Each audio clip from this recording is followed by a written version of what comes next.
Nizar Farsakh. He also joins me live from Washington. He's a lecturer of international affairs at George Washington University. Thank you so much for being with us on the program. So let me get your analysis on all of this. Is this just another addition to the tit-for-tat attacks that we've seen between Iran and Israel, or are we seeing a serious escalation?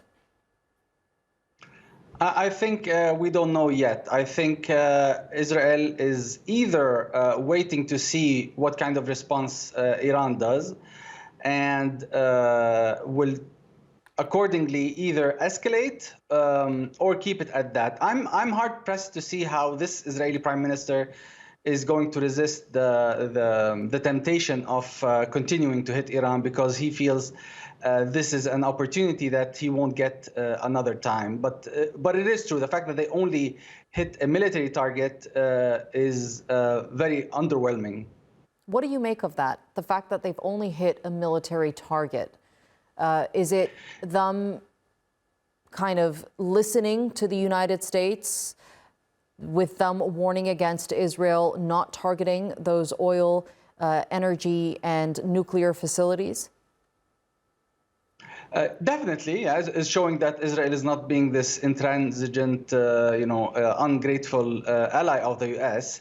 But militarily, it could be a simple first sortie where Iran's defenses get exposed, and therefore the next salvo or the next sortie of planes know what to hit and how to hit.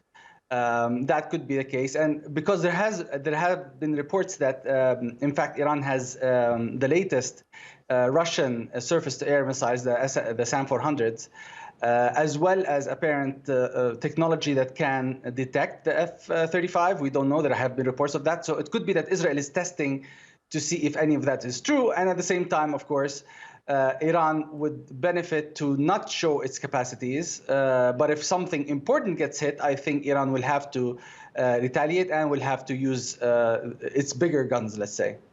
There's been another round of international uproar for Israel to reach some sort of a ceasefire with the parties in the region, whether that be Hamas or Hezbollah in Lebanon. Just give us a sense of how much farther we've come from reaching that point where we do see the parties sit and negotiate on a ceasefire. So it seems the contours of the deal with Gaza are pretty much clear, and they seem to have had some traction or some movement on the terms with Hezbollah. But again, my guess is that I would argue that this is what the military establishment in Israel is pushing for and trying to understand, as well as the intelligence. But the prime minister himself is probably just going through the motions, but his intention is to continue war for at least 6 months, because he believes that he has the opportunity to degrade all of Iran's proxies substantially, including degrading Iran.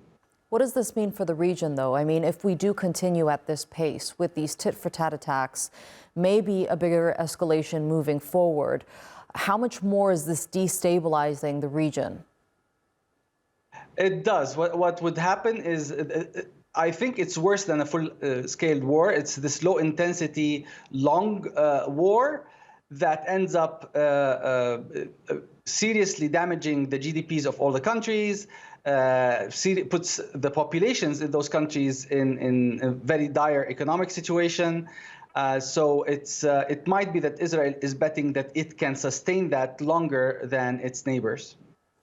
And I mean, we do know that Israel has managed to kill the leadership of Hamas and Hezbollah. What do you think their ultimate aim is now that we're seeing this drag out even further?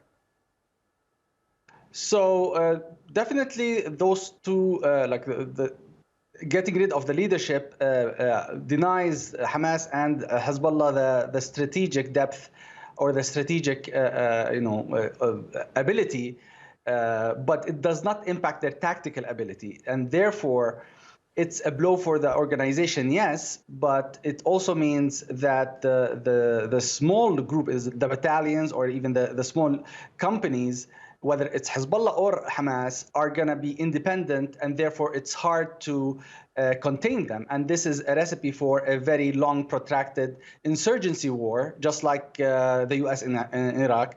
And I do not believe that Israel is ready for that. And this is very short-sighted from the Israeli Prime Minister.